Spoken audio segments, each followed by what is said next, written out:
আমাদের এই জুমার আলোচনার টপিক হচ্ছে হযরত লুকমান আলাইহিস সালাম এর উপদেশ।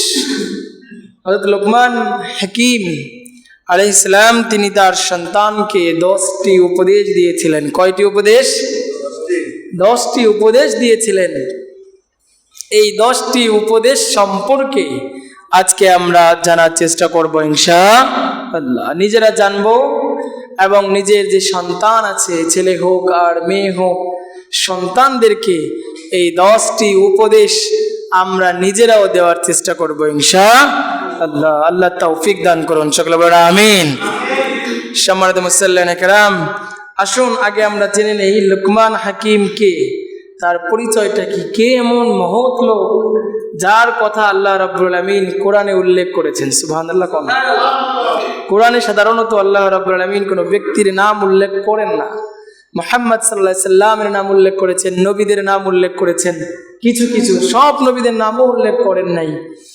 আর মহিলাদের মধ্যে তো দুই একজন মহিলা ছাড়া কোনো মহিলার নামই কোরআনে পাওয়া যায় না, ইঙ্গিত দিয়ে বলেছেন মহিলাদের ব্যাপারে। কিন্তু আল্লাহ রাব্বুল আলামিন এমন এই ব্যক্তিটা কে যার নাম কোরআনে উল্লেখ করেছেন, এই লুকমান হাকিমের নামে একটা সূরাই আল্লাহ দিয়ে দিয়েছেন। সুবহানাল্লাহ। এই লোকটা কে, এই লোকটার পরিচয় আমাদের জানার দরকার আছে না নাই? এই লুকমান হাকিম তিনি কোনো নবী নাকি তিনি ওলি, এই নিয়ে উলামায়ে কেরামের মাঝে মতভেদ রয়েছে। তবে অধিকাংশ উলামায়ে কেরামের মত হচ্ছে তিনি কোনো নবী ছিলেন না, বরং তিনি ছিলেন হাকিম, প্রজ্ঞাময় এবং সুবক্তা। তার আলোচনা শোনার জন্য মানুষ দূর দূর থেকে, দূর দূরান্ত থেকে তার আলোচনা আর বয়ান আর বক্তৃতা শোনার জন্য মানুষ জমা হয়ে যেত। সুবহানাল্লাহ। আল্লাহ রাব্বুল আমিন তাকে হিকমত দান করেছিলেন, জ্ঞান দান করেছিলেন। তার জন্ম কোথায়? তার জন্ম হচ্ছে আফ্রিকার হাবশা এলাকা, বর্তমান ইথিওপিয়া একটা দেশ আছে, দক্ষিণ আফ্রিকা, আমাদের বাংলাদেশ থেকে উত্তর পূর্বে, এই উত্তর পূর্বে দক্ষিণ আফ্রিকা একটা রাষ্ট্র, এর নাম হচ্ছে ইথিওপিয়া। নাম কি? ইথিওপিয়া।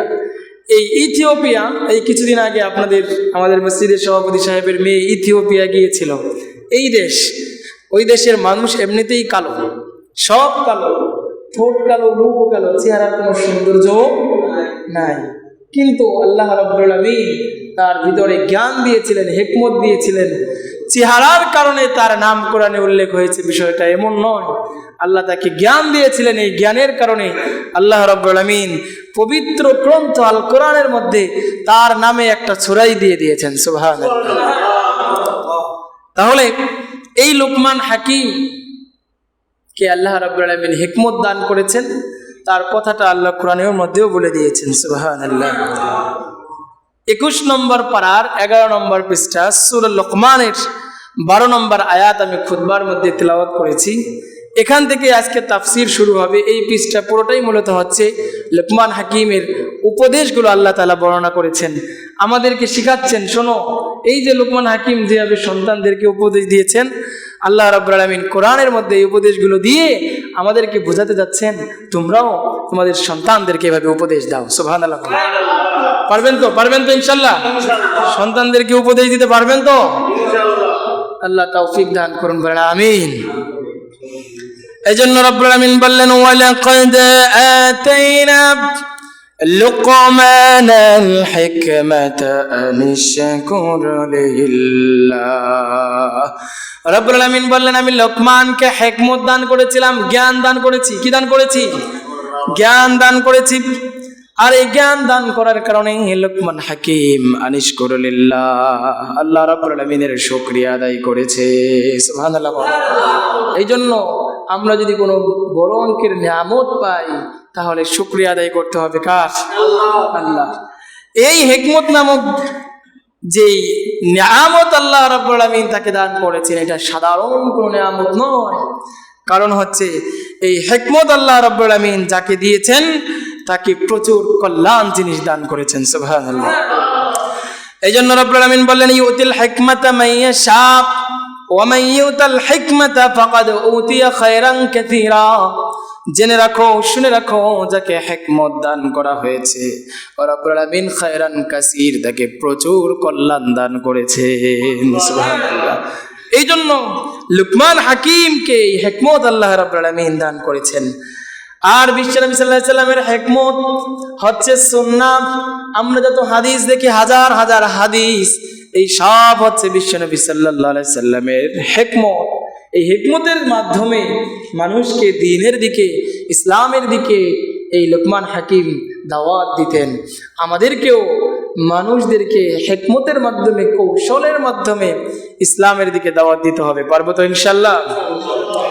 এই জন্য রব্বুল আলামিন বললেন, উদউ ইলা সাবিলি রাব্বিকা বিল হিকমাতি ওয়াল মাউইযাতিল হাসানা, তোমরা লোকদেরকে, মানুষদেরকে আল্লাহর দ্বীনের দিকে দাওয়াত দাও। আরে মসজিদের দিকে দাওয়াত দাও, মাদ্রাসার দিকে দাওয়াত দাও, দ্বীনের দিকে দাওয়াত দাও। বিল হিকমাতি, হিকমত শব্দ আল্লাহ ইউজ করলেন। হিকমত মানে হচ্ছে এখানে জ্ঞানের মাধ্যমে, সৌন্দর্যের মাধ্যমে, বোঝানোর মাধ্যমে, ওয়াজের মাধ্যমে তাদেরকে আল্লাহর দ্বীনের দিকে দাওয়াত দাও। সুবহানাল্লাহ। আল্লাহ রাব্বুল আলামিন আমাদেরকেও হিকমতের মাধ্যমে, কৌশলের মাধ্যমে, জ্ঞানের মাধ্যমে মানুষকে আল্লাহর দ্বীনের দিকে দাওয়াত দিতে পারি, সেই তৌফিক দান করুন, বলেন আমিন। এই হিকমত পাওয়ার পর লুকমান হাকিম মানুষদেরকে দাওয়াত দিয়েছেন এবং শুকরিয়া আদায় করেছেন কার? আল্লাহ। এই জন্য বলছেন আনিশকুর লিল্লাহ। আল্লাহ রাব্বুল আলামিন আয়াতের শেষ অংশে বললেন, পরের অংশে বললেন, লুকমান হাকিমকে আমি হিকমত দিয়েছি আনিশকুর লিল্লাহ, যাতে করে আল্লাহর শুকরিয়া আদায় করতে পারে। এই জন্য আল্লাহর শুকরিয়া আদায় করার দরকার আছে না নাই? এই যে আল্লাহ আমাদেরকে সুস্থতার নিয়ামত দান করেছেন, এই জন্য শুকরিয়া আদায় করতে হবে কার? আল্লাহ। আল্লাহর শুকরিয়া আদায় করতে হবে। কারণ রব্বুল আলামিন বলেছেন, লা ইন শাকারতুম লাযিদান্নাকুম, যদি তোমরা শুকরিয়া আদায় করো তাহলে আল্লাহ রাব্বুল আলামিন তোমাদের নিয়ামতকে বাড়িয়ে দেবেন। আর যদি শুকরিয়া আদায় না করো, নিয়ামতকে ছিনিয়ে নেবেন। শুধু ছিনিয়ে নেবেন না, কঠিন আযাবের মধ্যে তোমাদেরকে ফেলে দেবেন। নাউজুবিল্লাহ কোন। এই জন্য শুকরিয়া আদায় করার দরকার আছে না নাই? শুকরিয়া আদায় করতে হবে। আল্লাহ রাব্বুল আলামিন আমাদেরকে এই যে চোখ দিয়েছেন, কান দিয়েছেন, কত সুন্দর হাত দিয়েছেন, পা দিয়েছেন। যদি একটা পা না থাকতো, আজকে যদি আমরা ল্যাংড়া হতাম, তাহলে বুঝতে পারতাম একটা পায়ের কি মূল্য। আরে লক্ষ লক্ষ কোটি কোটি টাকা খরচ করেও একটা আসল পার মতো পা বানানো যাবে? যতই আপনি নকল পা লাগান, ওই পা দিয়ে আসল পা সমান হবে? আসল পার মজা পাওয়া যাবে?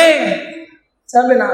এত সুন্দর হাত দিলেন, এত সুন্দর কান দিলেন, এত সুন্দর চোখ দিলেন, এত সুন্দর ঠোঁট দিলেন আল্লাহ রাব্বুল আলামিন।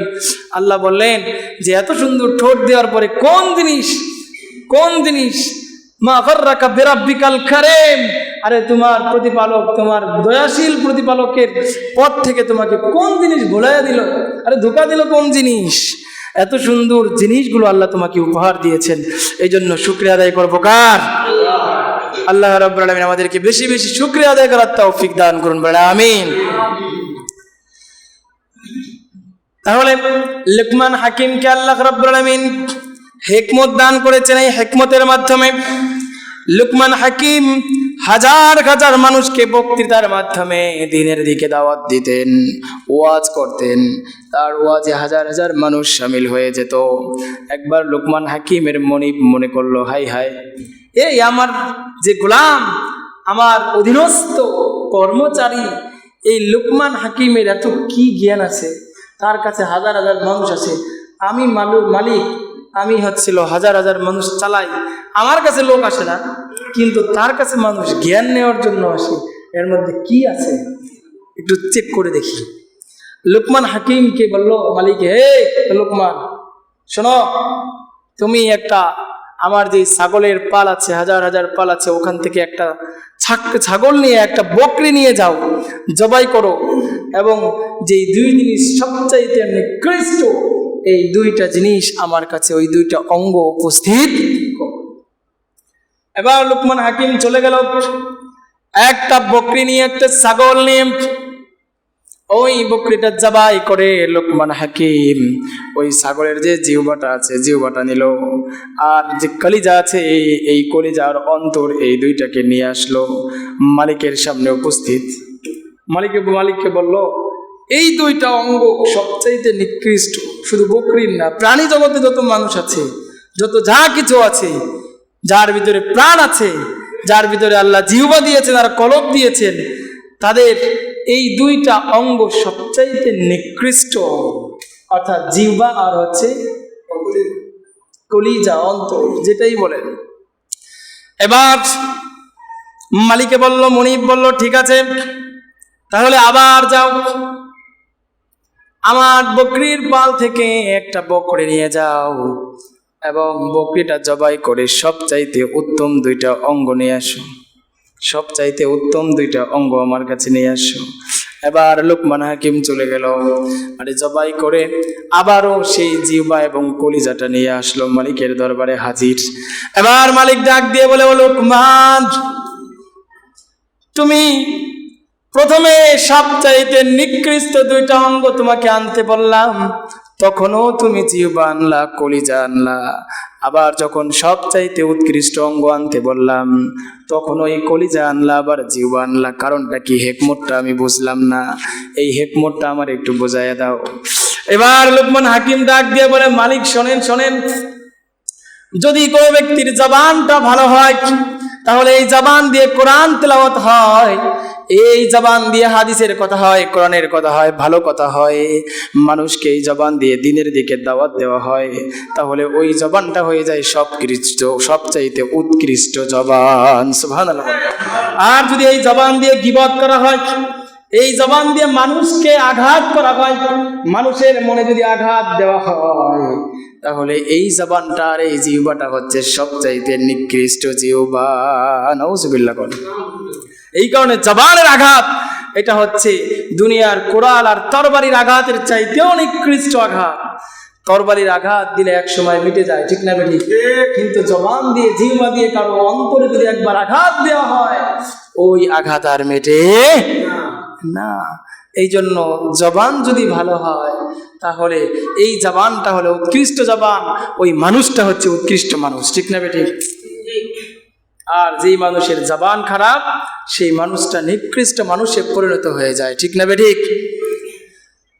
আবার লোকমান হাকিম ডাক দিয়ে বলল, মালিক শোনেন, অন্তর কলিজা আমি আনছি এই জন্য, আরে অন্তর যদি পরিষ্কার হয়, অন্তরের মধ্যে যদি আল্লাহ বসে, অন্তরের মধ্যে যদি কোরআন হাদিস বসে, অন্তরের মধ্যে যদি কোরআনের তিলাওয়াত বসায়, আরে অন্তরের মধ্যে যদি গীবত না থাকে, হিংসা না থাকে, মানুষের ভালোবাসা যদি অন্তরে থাকে, তাহলে আল্লাহর কাছে ওই অন্তরটা হচ্ছে সবচাইতে সেরা অন্তর। সুবহানাল্লাহ। আর যদি এই অন্তরের মধ্যে হিংসা থাকে, অহংকার থাকে, মানুষের প্রতি বিদ্বেষ থাকে, ভালোবাসা না থাকে, তাহলে এই অন্তরটা হয়ে যাবে সবচাইতে নিকৃষ্ট অন্তর। ওগো মালিক, এই জন্য আপনি যখন আমাকে বলেছেন উৎকৃষ্ট দুইটা অঙ্গ নিয়ে আসো, তখন আমি জিহ্বা এবং কলব নিয়ে আসছি, অন্তর নিয়ে আসছি। আবার যখন আপনি বলেছেন সবচাইতে নিকৃষ্ট দুইটা অঙ্গ নিয়ে আসো, তখনও আমি এই জিহ্বাটা এবং অন্তর কলিজা নিয়ে এসেছি। সুবহানাল্লাহ। কন্যা শিক্ষা আছে না নাই? আরে হেকমত আছে না নাই? এভাবেই লোকমান হাকিম মানুষদেরকে হেকমত শিখাতেন। এবার মনিব বলল, ঠিক আছে, তৎকালীন সময়ের নিয়ম অনুযায়ী আমি তোমাকে আজাদ করে দিলাম, তুমি আর আমার গোলাম নয়, তুমি এখন থেকে আমার উস্তাদ হয়ে গিয়েছো। সুবহানাল্লাহ। যাও, তোমাকে আমি আজাদ করে দিলাম, হাজার হাজার মানুষকে আল্লাহর দিকে ডাকো এবং দ্বীনের দাওয়াত দাও। সুবহানাল্লাহ। এই লোকমান হাকিমের অনেক অসংখ্য উপদেশ আছে, এর মধ্যে কয়েকটা উপদেশ আল্লাহ রাব্বুল আলামিন কোরআনে বলছেন। এর মধ্যে 1 নম্বর উপদেশ হচ্ছে, লোকমান হাকিম তার আদরের টুকরা সন্তানকে ডাক দিয়ে প্রথমে তাওহীদের শিক্ষা দিচ্ছেন, একত্ববাদের শিক্ষা।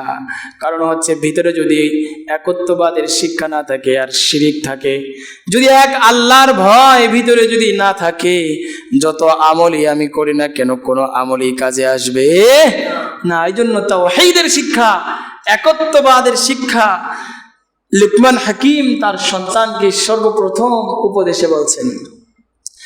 লুকমান হাকিম বললেন, ওয়াইদ ক্বালা লুকমানু লিবনিহি ওয়া হুয়া ইয়াইদুহু ইয়া বুনাইয়া লা তুশরিক বিল্লাহ। লুকমান হাকিম বললেন, হে আমার আদরের টুকরা সন্তান, ইয়া বুনাইয়া লা তুশরিক বিল্লাহ, হে আমার আদরের টুকরা সন্তান, তুমি আল্লাহর সাথে শিরিক করো না। কার সাথে শিরিক করা যাবে না? এই শিরিকের বিস্তারিত বিবরণ, বিস্তারিত আলোচনা আগে হয়ে গেছে, হয়েছে না? মনে আছে আপনাদের? শিরিকের অনেক দীর্ঘ আলোচনা, শিরিক কয় প্রকার, কি কি, এবং কোন প্রকার শিরিক বড়, কোন প্রকার শিরিক ছোট, এই সব কিছু নিয়ে ইতিপূর্বে একটা জুমায় আমরা আলোচনা করেছিলাম। এই জন্য এই দিকে আমি যাব না, সামনের উপদেশে চলে যাব। মোট কথা আমরা জানবো এটা যে শিরিক করা যাবে না, কারণ শিরিক করলে আল্লাহ রাব্বুল আলামিন এই শিরিকের গুনাহ মাফ করেন। এই জন্য রাব্বুল আলামিন বলছেন, ইন্নাল্লাহা লা ইয়াগফিরুদ যুনুবা ইশরাকা বিহি ওয়া ইয়াগফিরু মা দুনা যালিকা লিমান ইয়াশা। আরে তুমি যত গুনাহ করো না কেন, সগীরা গুনাহ যতই করো না কেন, আমি আল্লাহ রাব্বুল আলামিন মাফ করে দেব। কিন্তু যদি শিরকের গুনাহ করো, আমি আল্লাহ রাব্বুল আলামিন মাফ করব না। ঠিক না ঠিক?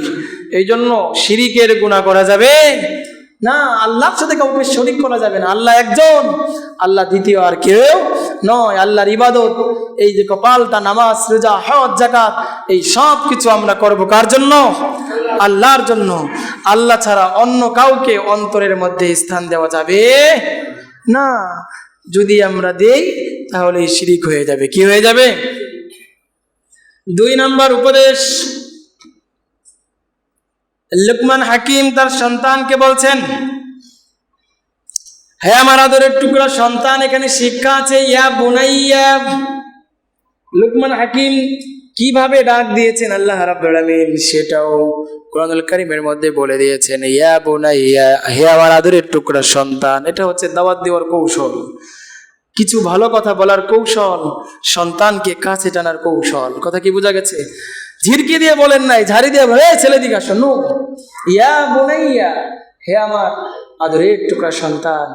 মায়াবী কণ্ঠে সুন্দরভাবে বোঝানোর জন্য কলিজার সন্তান বলে তাকে ডাক দিয়েছেন।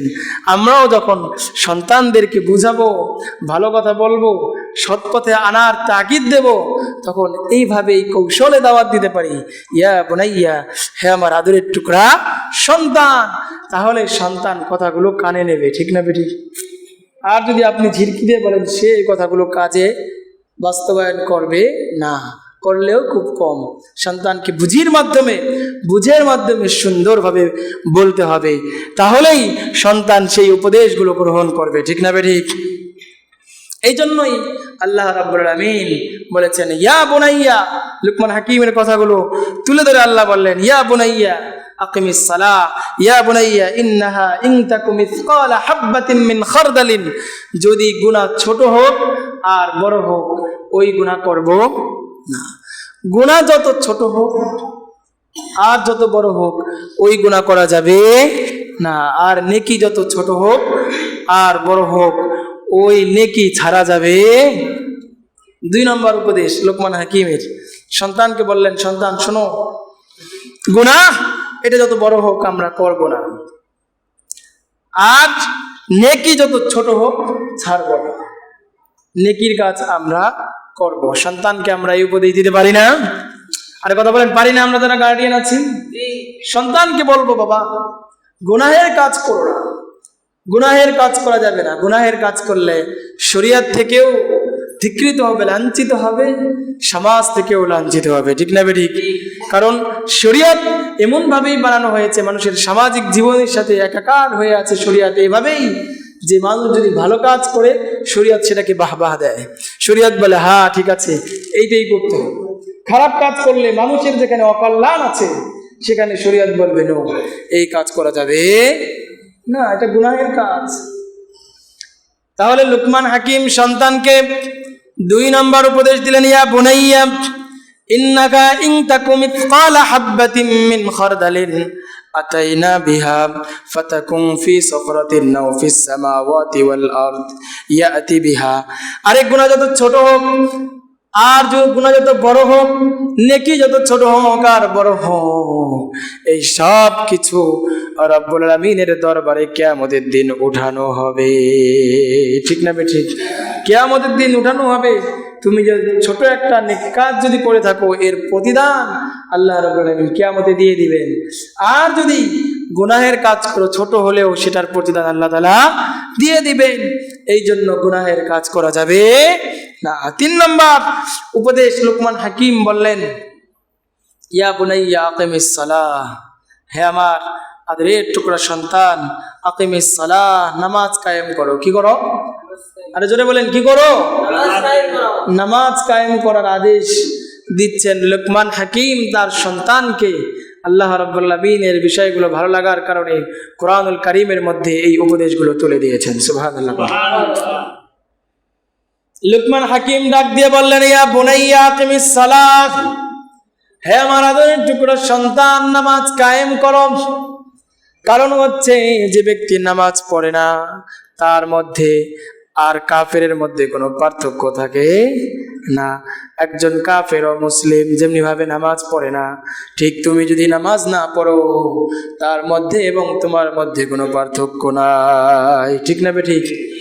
এই জন্য বিশ্বনবী সাল্লাল্লাহু আলাইহি সাল্লাম বলেছেন, মুরু সাবিয়ানাকুম বিসসালাহ, ও আমার উম্মতেরা শোনো শোনো, তোমরা তোমাদের সন্তানদেরকে নামাজের আদেশ করো। যদি সন্তানের বয়স হয় 7 বছর, কয় বছর? 7 বছর বয়স হলে নামাজের আদেশ। আর যদি বয়স হয় 10 বছর, তাহলে পিটাও। কি করতে হবে? হালকা পিটাও। নামাজ যাস না কেন? নামাজ যাইতে হবো, নামাজ পড়তে হবো, নামাজ পড়স না কেন? আর যদি সন্তানের বয়স হয় 12 বছর, নামাজ না পড়ে, বাবা আদেশ করার পরেও যদি না পড়ে, ফ্যামিলি থেকে বের করে দাও। এটা হচ্ছে ধমকি স্বরূপ, বের করে দিতে হবে। বিষয়টা এমন না, তাকে বুঝাও, ধমক দাও, যেভাবে পারো নামাজে আনার চেষ্টা করো। ঠিক না ঠিক? এটা হচ্ছে বিশ্বনবী সাল্লাল্লাহু আলাইহি ওয়াসাল্লামের হাদিস। কিন্তু অনেক বাবা এমন আছে 5 ওয়াক্ত নামাজ পড়ে, অনেক মা এমন আছে 5 ওয়াক্ত নামাজ পড়ে, কিন্তু সন্তান পড়ে না, কোনো খোঁজ খবরও রাখে না। আছে না নাই? আরে মা নামাজ পড়ে, মেয়ে নামাজ পড়ছে না, মায়ের খোঁজ খবর রাখে না। কিয়ামতের দিন ধরা খাওয়া লাগবে, লাগবে না? অবশ্যই লাগবে। কুল্লুকুম রাইন ওয়া কুল্লুকুম মাসউলুন আন রাইয়াতিহি, তোমরা প্রত্যেকেই দায়িত্বশীল, আর তোমাদের এই দায়িত্ব সম্পর্কে কিয়ামতের দিন জিজ্ঞাসা করা হবে। তোমার সন্তান নামাজ পড়ে নাই, আর তুমি তাকে কিছু বলেও নাই। তুমি বলতা, তোমার জায়গা থেকে তুমি চেষ্টা করতা, তারপরে যদি সে নামাজ না পড়ে, সেটা তার ব্যাপার।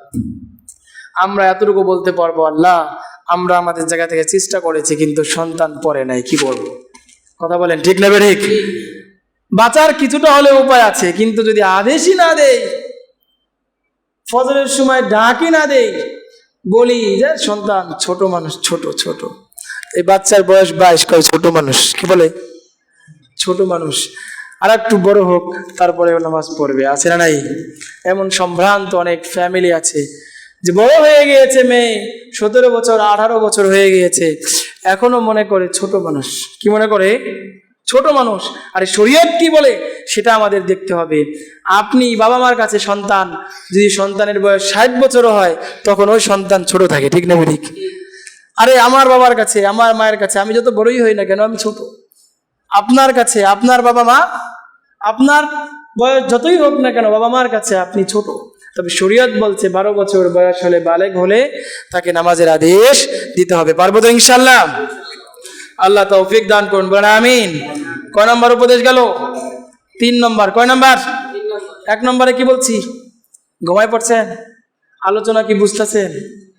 লুকমান হাকিমের 10টা উপদেশের কথা বলতেছি। 1 নম্বরে কি বলছে লুকমান হাকিম? 1 নম্বর উপদেশ হচ্ছে, হে আমার ছেলে, আল্লাহর সাথে শিরিক করা যাবে না। আর 2 নম্বর কি বলল? গুনাহ যত ছোট হোক আর বড় হোক করা যাবে না, নেকি ছোট হোক আর বড় হোক ছাড়া যাবে না। কথা বুঝছেন? আর 3 নম্বর উপদেশ হচ্ছে, হে আমার আদরের টুকরা সন্তান, নামাজ কায়েম করো। কি করো? নামাজ কায়েম করো। 3টা আলোচনা, 3টা উপদেশ মুখস্থ হয়েছে সবার? আপনারা কি রাগ করছেন? মুখস্থ হয়েছে? তাহলে তিনটা উপদেশ আমরা শিখলাম। এই যে মসজিদে আসলাম, এটা শিখার জায়গা। এখান থেকে কোরআনের কিছু কথা যদি আমরা শিখে যেতে পারি, লাভ আছে নাকি লস? আরে কথা বলেন, লাভ আছে না? আমরা কোরআনের রিচার্জ করতে পারি না, পড়তে পারি না, বিভিন্ন ব্যস্ততার কারণে আমরা জব করি, বিভিন্নভাবে আটকা পড়ে গিয়েছি। এখন কোরআনের কিছু শিক্ষা, কোরআনের কিছু দর্শ আমরা জুমার আগে মসজিদে এসে নেওয়ার চেষ্টা করব। পারবো তো ইনশাল্লাহ? তিনটা উপদেশ পেয়ে গেলাম। 4 নম্বর উপদেশ এবার লুকমান হাকিম 4-5 একসাথে বলছেন, সামাজিক শিষ্টাচার সন্তানকে দিচ্ছেন। ওয়া'মুর বিল মা'রুফ ওয়ানহা আনিল মুনকার। লুকমান হাকিম সন্তানকে ডাক দিয়ে বললেন, ও আমার আদরের টুকরো সন্তান, ওয়া'মুর বিল মা'রুফ ওয়ানহা আনিল মুনকার, সৎ কাজের আদেশ দাও এবং অসৎ কাজের নিষেধ করো। সৎ কাজের আদেশ দাও, অসৎ কাজের নিষেধ করো। এটা আমরা কয়জনে করি?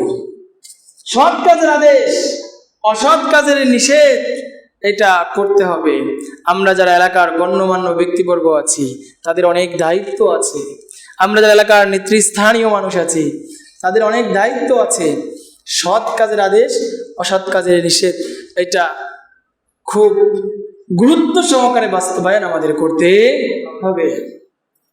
সৎ কাজের আদেশ সবাই দিতে পারে, সবাই বলতে পারে, ভাই নামাজ পড়ো, ভাই এটা করো, ভাই ওটা করো, আসো নামাজে যাই। কিন্তু অসৎ কাজের নিষেধ এটা খুব কম মানুষই করতে পারে। ঠিক না বেঠিক? আরে কথা বলেন, ঠিক না বেঠিক? আজকে যদি আপনাদের সমাজের মধ্যে একটা গুনাহের কাজ হচ্ছে, খারাপ কাজ হচ্ছে, সমাজের মধ্যে ব্যভিচার হচ্ছে, আপনি জানেন ওই লোকটা ব্যভিচারে লিপ্ত, ওই লোকটা মাদকের সাথে লিপ্ত, ওই লোকটা গাঁজা খায়, ওই লোকটা অবৈধ সম্পর্ক করে, আপনি জানেন, তারপরেও নিষেধ করেন না, তারপরেও আমরা নিষেধ করি না। এটা হচ্ছে অসৎ কাজের নিষেধ। আজকে বড় একটা কনসার্ট হচ্ছে, গানের অনুষ্ঠান হচ্ছে, এখানে যুবক যুবতীরা অবাধ মেলামেশা করবে, খারাপ কাজ করবে, সেখানে বাধা দেওয়ার মতো লোক খুব কমই পাওয়া যায়। ঠিক না বেঠিক? আরে কথা বলেন, ঠিক না বেঠিক? হক কথা বলার মতো লোক খুব কমই পাওয়া যায়, কারণ হক কথা বললে অনেক সময় বিপদ আসে। ঠিক না বেঠিক? আরে কথা বলেন, বিপদ আসে না? হক কথা বলতে গেলে অনেক সময় আত্মীয়তা থাকে না, অনেক সময় নেতা মনে করে যদি এখানে হক কথা বলি ভোট কিছু কমে যাবে। ঠিক না বেঠিক? আরে কথা বলেন, ঠিক না বেঠিক? আবার অনেক সময় হুজুর মনে করে হক কথা বলতে গেলে খতিবগিরি ছুটে যাবে। আছে না নাই? নো, হক কথা বলতে হবে। রিজিকের মালিক কে? আল্লাহ। খাওয়ান কে? পরান কে? আল্লাহ। সবকিছু আল্লাহ ব্যবস্থা করবেন ইনশাআল্লাহ। কিন্তু সৎ কাজের আদেশ, অসৎ কাজের নিষেধ আমাদের করতে হবে। পারবো তো ইনশাআল্লাহ? আল্লাহ তৌফিক দান করুন, বলেন আমিন। দেশে লক্ষ লক্ষ মানুষ আছে, ওয়াজের ময়দানে হাজার হাজার মানুষ আছে, কাজ করে, আত্মশুদ্ধির ময়দানে কাজ করে, কিন্তু হক কথা বলার মতো একজন মামুনুল হক খুব কমই পাওয়া যায়। ঠিক না বেঠিক? কারণ হক কথা বললেই তার পিছনে লোক লেগে যায়, কিভাবে তাকে দাবানো যায়, কিভাবে টেনে নামানো যায়। ঠিক না বেঠিক? আল্লাহ বুঝার তৌফিক দান করুন, চোখে বলেন আমিন। আপনি রুখে দাঁড়ান, আপনি যখন রুখে দাঁড়াবেন তখন আপনার পিছনে 10 জন মানুষ শত্রু হয়ে যাবে, আবার 10 জন মানুষ আপনার পক্ষে চলে আসবে। ঠিক না বেঠিক? এই জন্য এখান থেকে আমাদের শিক্ষা আছে, সৎ কাজের আদেশ, অসৎ কাজের নিষেধ আমাদের করতে হবে। 6 নম্বর উপদেশ, উপদেশগুলো আগে শেষ করি তারপরে বলি, নাকি কোন? সংক্ষেপে শেষ করে দিই, সময় নাই। আমরা 5টা উপদেশ শুনলাম। 6 নম্বর উপদেশ হচ্ছে ওয়াসবির আলা মা আসাবাক। হ্যাঁ আমার আদরের টুকরা সন্তান, যখন তুমি অসৎ কাজের নিষেধ করবা তখন জেল আসবে, জুলুম আসবে, তোমার উপর মানুষ ঘৃণা ছড়াবে, তোমাকে ভালো বলবে না, তখন তোমার ধৈর্য ধারণ করতে হবে। কি করতে হবে? ওয়াসবির আলা মা আসাবাক ইন্না যালিকা লামিন আজমিল উমুর। কারণ ধৈর্য ধারণ করার মানুষ খুব কমই আছে, এটা খুব কঠিন জিনিস। 6 নম্বর উপদেশ। 7 নম্বর উপদেশ বললেন ওয়ালা তুসাইর খাদ্দাকা লিন্নাস। হ্যাঁ আমার আদরের টুকরা সন্তান, সামাজিকতা শিক্ষা দিচ্ছে সন্তানকে। হ্যাঁ আমার আদরের টুকরা সন্তান, শোনো, যখন তুমি মানুষের সাথে কথা বলবা তখন তার দিকে মুখ করে কথা বলো, মুখ ফিরিয়ে কথা বলো না। অহংকার বশত অনেক মানুষ মুখ আর এক দিক দিয়ে কথা বলে, ছোট লোক, গরিব মানুষ, এই ধরনের অবহেলা করা যাবে না, সবার সাথে সুন্দরভাবে কথা বলতে হবে। সামাজিকতা শিক্ষা দিচ্ছে বাচ্চাকে। লুকমান হাকিম তার সন্তানকে শিক্ষা দিচ্ছে, যখন মুরব্বীদের সাথে কথা বলবা তাদের চেহারার দিকে, ফেসের দিকে তাকিয়ে তাকিয়ে কথা বলবা। মুরব্বী কথা বলতেছে, আপনি আর একদিন তাকায় আছেন, মুরব্বী কষ্ট পাবে না? মনে মনে ভাবতে পারে যে আমার কথাগুলো হয়তো শুনতেছে না। এই জন্য এটা হচ্ছে 7 নম্বর উপদেশ। 8 নম্বর উপদেশ হচ্ছে, সন্তানকে লুকমান হাকিম বললেন, শোনো, ওয়ালা তামশি ফিল আরদি মারাহা, এই জমিনের উপর অহংকার করে চলো না, দম্ভ ভরে চলো না, অহংকার করো না। সে গরিব হোক, সে ছোট হোক, সে বড় হোক, সে যেমনই হোক না কেন, তার সাথে মিলেমিশে থাকো, অহংকার করে চলো না। সমাজে এমন অনেক যুবক আছে অহংকার ভরে চলে, মোটর সাইকেল আরে হুন্ডা এমন ভাবে চালায় যায়, আশপাশে মুরব্বী আছে গুনেই না, আছে না নাই? মনে করে পুরো রাস্তাটা সে কিনে ফেলেছে, ঠিক না বেরে? আরে মুরব্বী মানুষ দেখছেন, আসতে যান, সালাম দেন, আসসালামু আলাইকুম। আমরা তো আমাদের উস্তাদদেরকে দেখলে গাড়ি স্টপ করে দিই, যারা মুরব্বী আসছে আগে মুরব্বী যাক, এটা হচ্ছিল আদব। কিন্তু আমাদের সন্তানরা সে আদব ভুলে গেছে, ঠিক না ঠিক? যার কারণে সমাজের মধ্যে আজকে অশান্তি। আরে যতই সে অন্যায় করুক না কেন, যতই অপরাধ করুক না কেন, সমাজে এমন ছিল আমাদের মুরব্বীরা যখন ধমক দিয়েছে স্টপ, আর কোনো কথা নাই। সন্তানকে এমন হতে হবে, আমাদের যুবকদেরকে এমন হতে হবে, অহংকার করা যাবে না। এটাই লুকমান হাকিম বলছেন, কোরআন আমাদেরকে শিক্ষা দিচ্ছে। 9 নম্বর উপদেশ হচ্ছে, যখন আমরা হাঁটাচলা করব, মধ্যপন্থায় হাঁটাচলা করব, জোরে জোরে চলবো না, ওয়াকসিদ ফি মাসিক। আর 10 নম্বর উপদেশ হচ্ছে, ওয়াকদুদ মিন সাউতিক, আওয়াজকে উঁচু করা যাবে না। অনেক মানুষ বড়দের সামনে উঁচু আওয়াজে কথা বলে, আছে না নাই? আরে মুরব্বী মানুষ, তার সামনে নিচু গলায় কথা বলেন, কারণ হচ্ছে সে আপনার বয়সে বড়। কোরআন এবং হাদিস এবং সুন্নাহ, বিশ্ব নবী সাল্লাল্লাহু আলাইহি ওয়াসাল্লাম বলেছেন মুরব্বীদের সাথে বেয়াদবি করা যাবে না। অথচ মুরব্বীদের সামনে উঁচু গলায় কথা বলে, বাবা মার সাথে উঁচু গলায় কথা বলে, চিল্লা চিল্লি করে, এই ধরনের কাজ করতে নিষেধ করেছেন লুকমান হাকিম তার সন্তানকে। এভাবেই 10টি উপদেশ দিয়েছেন। আমরাও আমাদের সন্তানদেরকে এভাবে 10টি উপদেশ দিতে পারবো না ইনশাআল্লাহ? আল্লাহ তৌফিক দান করুন, বলেন আমিন। সম্মানিত মুসল্লিয়ানে কেরাম, আমাদের এই মসজিদ আমাদেরকেই দেখতে হবে, মসজিদের সমস্যা আমাদেরকেই দেখতে হবে। কে যেন টাকা দান করলো আমাদের পিছন থেকে, নাম কি? আমাদের সেক্রেটারি সাহেব, মাশাআল্লাহ, সহসভাপতি হুমায়ুন ভাই 200 টাকা দান করেছেন। আল্লাহ তার দানকে কবুল করেন, সকলে বলেন আমিন। জানে মালে বরকত দান করুন, সকলে বলেন আমিন। আর কে? কিসের সাহেবের বাবা সাহেব, উনি তো সবসময় 100 টাকা দেন, মসজিদে সবসময় টাকা দেন, মাশাআল্লাহ, আল্লাহ তার দানকে কবুল করেন, সকলে বলেন আমিন। ফয়সাল 100 টাকা দিয়েছেন, যুবক মানুষ, ওই যুবক ফয়সাল নাকি? মাশাআল্লাহ, যুবকরাও মসজিদে দান করবা, বেশি বেশি দান করবা। অনেক সময় আমরা আড্ডা দিই ফ্রেন্ডদের সাথে, বিভিন্ন হোটেলে যাই, টাকা পয়সা নষ্ট করি, খেয়ে ফেলি, সেটাও করবা, ঠিক আছে। কিন্তু আল্লাহর ঘর মসজিদে অনেক সময় সম্মিলিতভাবে সব যুবকরা মিলে বিভিন্ন জিনিস কিনে দিবা, পারবা তো ইনশাআল্লাহ? এই যে আমাদের আইপিএস এর ব্যাটারি দুর্বল হয়ে গেছে, আমরা এলাকার যুবক যারা আছি সবাই যদি উদ্যোগ নেয়, যুবকরা 500 টাকা করে দিব, 200 টাকা করে দিব, সবাই দিয়ে চাঁদা উঠে তারপর আল্লাহর ঘর মসজিদের ব্যাটারি কিনে দিব, পারবো না ইনশাআল্লাহ?